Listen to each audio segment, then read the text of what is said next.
Right, welcome back. Last time we went ahead and conquered this tiny little island from Friesland.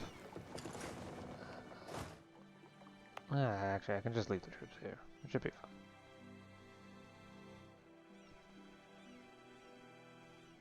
fine. And also teched up to 52. Got a new ruler and also an heir. And freed the peasantry, which is excellent. Because it increases rural production and reduces the ability for the nobility, well, the ability of the nobles, to leech money off of the peasantry. Reducing what is probably a major source of their income, especially since there is quite a bit of freeholding inside of my country. So, that's useful to have.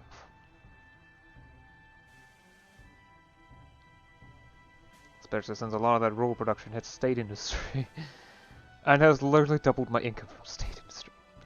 I doubt this will last long because price changes, but still, that's amazing.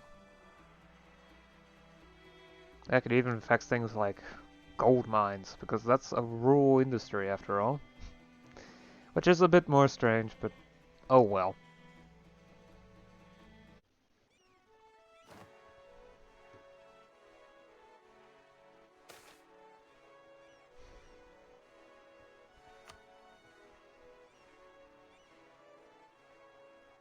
Seriously, I've got nothing better to do with the mill points. Short of grabbing tech, but I'd rather just do it in one large burst.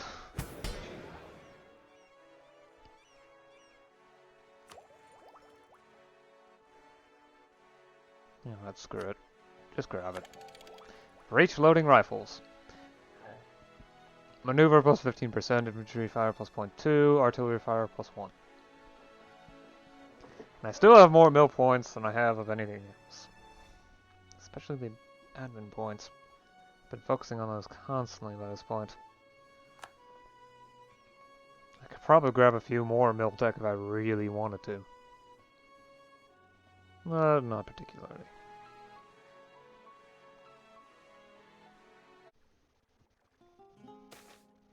Alright, this is a good point to stop. So the sudden cash windfall that came from freeing the peasantry has begun to dry up. Sadly.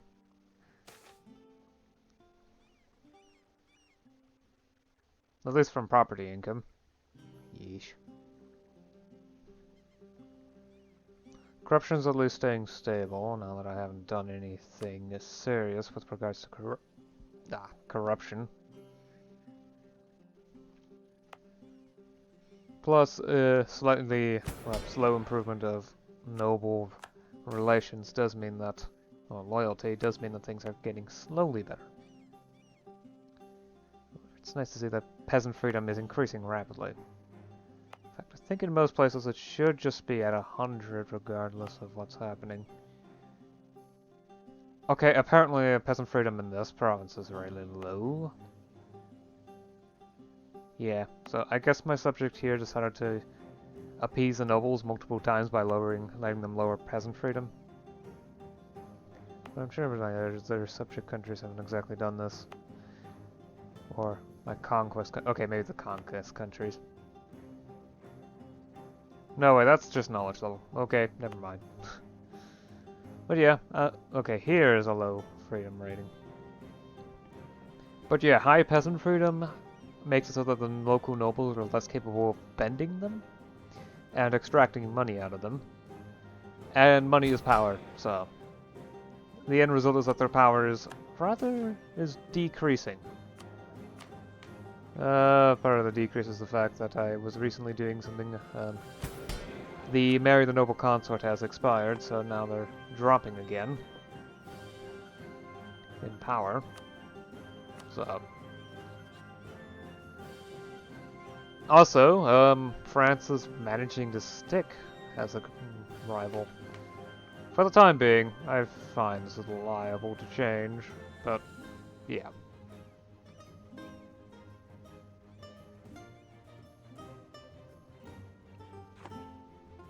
Right. I also decided that just to screw it when it comes to the mill points, and rather than just continue cycling through generals. Instead, just crap mill tech. Which is why I now have level 53 there. I really haven't done anything else beyond that, though.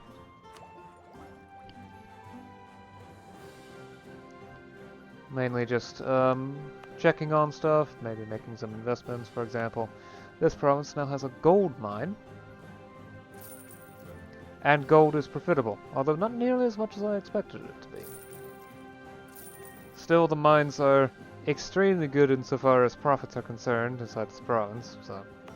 And gold mines in general are really good because they're a means of producing luxuries without needing input costs. Without any sort of input costs outside of labor.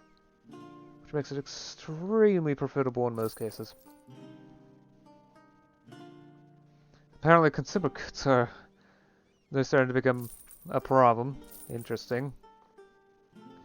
Very interesting.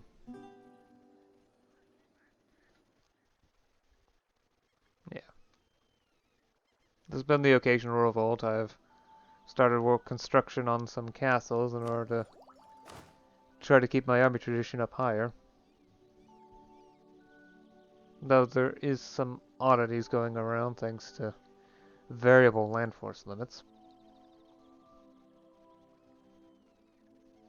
And I've been fabricating some claims too, although for the most part...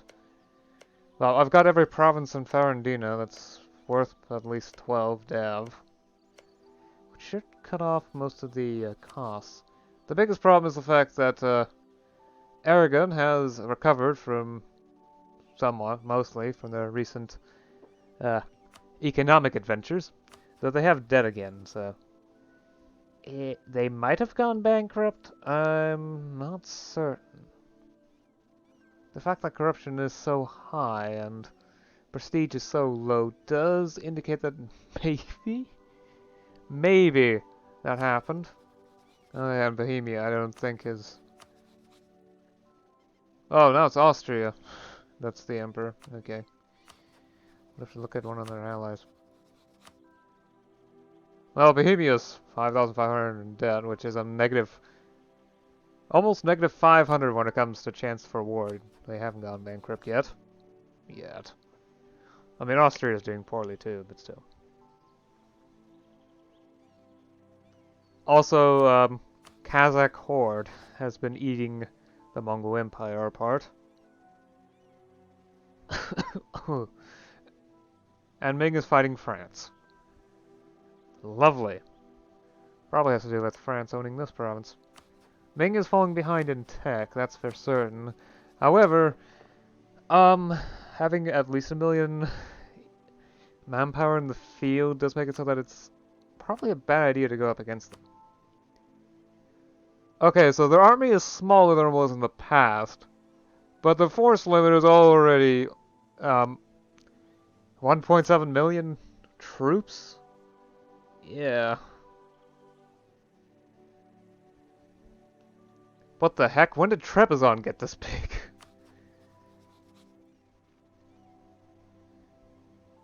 Yeesh. When did they conquer all this down here? That's been in recent wars. Wow. Heck, they're eating up Romania, too.